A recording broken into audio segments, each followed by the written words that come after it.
I'm joined by Councillor Bridget Mearns for this week's City Council recap. Just a couple of things to talk about. First off, been talked about a lot lately, the shooting range. First off, let's talk about the proposal that Council was discussing this week. So there was a resolution put forward that we increase the security to have someone on site, additional to what's already on site, and also to force the closure in 2016. Okay. That resolution was defeated. Okay. Now, will anything be happening from here on in, or is the conversation over?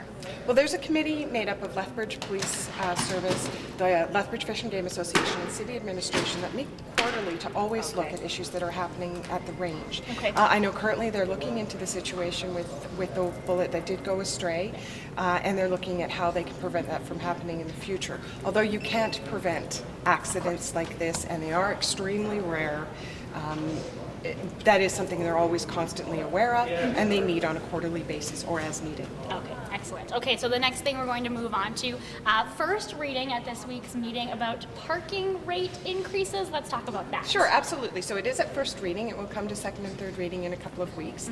The proposal is to go from 80 cents to $1 for 3 hours or less at parking meters, and then 35 cents up to 45 cents for the longer term parking. Okay, and that's just in the beginning stages, but nice to let people know what's going on. Absolutely. All right, and so there's been some yellow things hanging on doorknobs around the city. It's census time. Let's talk about how important it is. I filled mine out the other day. It took Good job. 15 seconds, super easy. Why is it important that citizens do this? This is a way that we can count how many people are in our community, and we use those numbers to go forward and access grants from federal and provincial level. Okay. So it's important we have a really accurate count of who's in our community. And it is super simple. So easy. 3 little questions, Yeah.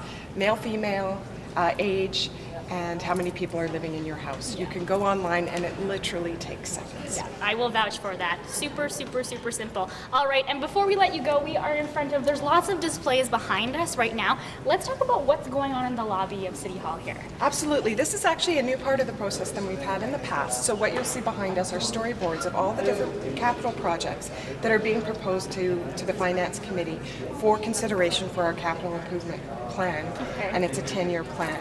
We'll be going into debating those issues on the May 6th week, and then we'll make a final decision on June 10th. So what you'll see is a lot of wonderful community projects and city projects. Unfortunately, what we want and what we can fund, there's a significant difference. So it's important that we get feedback, that the community is aware and engaged in this process, and they will have an opportunity to go online and voice their opinion there. But on April 15th, we'll also have an open mic type of session, so they can certainly come down and offer their opinion there too. Awesome. So it's an open invitation to come down to the lobby and kind of see what's going on in the city. Absolutely. All Come right. Take a look. Thank you so much. If you can't make it down to City Hall every other Monday to catch the City Council meetings live, you can watch them at Shaw TV on Shaw TV beginning at 1:30.